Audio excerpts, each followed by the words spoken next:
Welcome back to Greater Cleveland Aquarium. My name's Ray, and we're here to talk about water quality some more.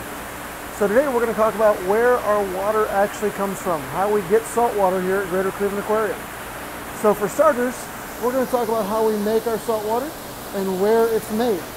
So if you look here in the floor, we've got a large vat. It's a big water chamber, and this is where we mix all of our salt water. So that's about 10 foot deep, and if we go look inside a little bit closer, you can see it's pretty large. You really can't see all of it because it's so dark down there. This vat will hold about 10,000 gallons of water.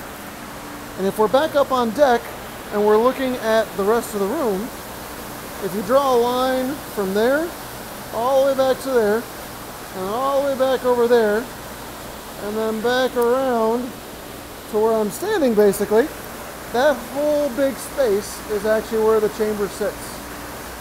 So it's a pretty big room down there underneath our feet. And we're going to fill that up, like I said, with about 10,000 gallons of water. That'll be up to about the second rung down on that ladder. So not the top one, but the next one down. And then we're going to add all of this salt. So over here, we've got our Omega C. That's our dry salt product we use. And that's one full pallet. So that is 55-pound boxes. And we'll fill all of those into this chamber, and that'll make our batch of salt water. Like I said, about 10,000 gallons at a time. So we're going to go ahead and let this fill up. There's three major ways that salt can be produced or provided for an aquarium. One is if you're on the coast somewhere, you can actually pull it right out of the ocean. That's the easy way to do it. The other ways are with natural sea salts that have been dehydrated from the ocean and then packaged, or artificial sea salts. What we use here are artificial sea salts. So you can see this powdered product here in the bag. This powder is all artificial man-made sea salt. The raw ingredients are measured out of natural sea salt in the ocean, and then those ingredients are measured out, pre-processed, ground together in a real fine powder that dissolves well. So we're using about one of these batches a week, week and a half on average. So you can see it's a real fine texture here.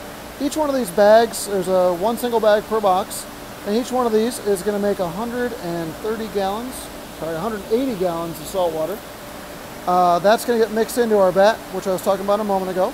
So we'll have to unbox and unbag all of these boxes. There are 55 of them. That'll be our next step. And as you can see over here, our vat is getting full. We've been running for a little while now, so you get an idea of how full that is compared to where it was before. And we're actually going to stop it right about here. At this point, we have to make sure there's still enough room in that vat to accommodate the displacement and the volume of that salt. So if you ever added milk to your coffee or something like that, and you'll see the level goes up. Obviously, you're adding liquid to liquid. It seems obvious. But what you probably don't notice is if you add sugar to your beverage, you don't notice that water level go up because you're using such a small amount. On the other hand, here, we're adding a real big amount, right? And so we can actually displace quite a bit of water. So we have to make sure we stop this vat before it's 100% full, because our 100% full volume is actually accounting for that salt content. So we're going to go ahead and close this up and get everything unbagged, and then we'll start adding the salt into the system. And we're back. All that salt's unboxed. You guys didn't see that whole process. So you can see all of our boxes are all wrapped up, all dumped over there. They're getting cut down and broken up for recycling. So now what we're going to do is we're going to unbag these and dump them into the hole. So usually we'll fill these up, kind of make a little igloo like this.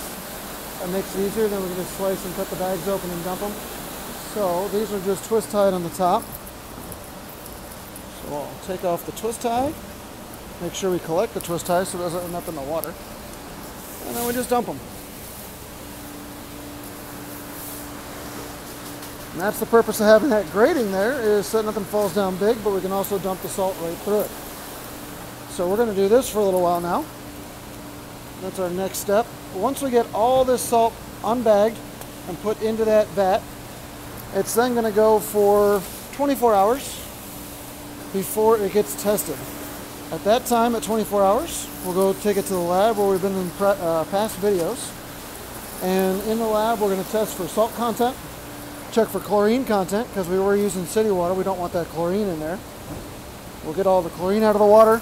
Check that the salt is up to the right levels. We shoot for about 30 parts per thousand. Average seawater is about 32 parts. We go a little bit lower.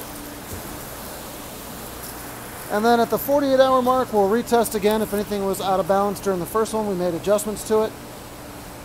If it needed more salt, more water, had to get some extra thiosulfate put in for neutralizing the chlorines.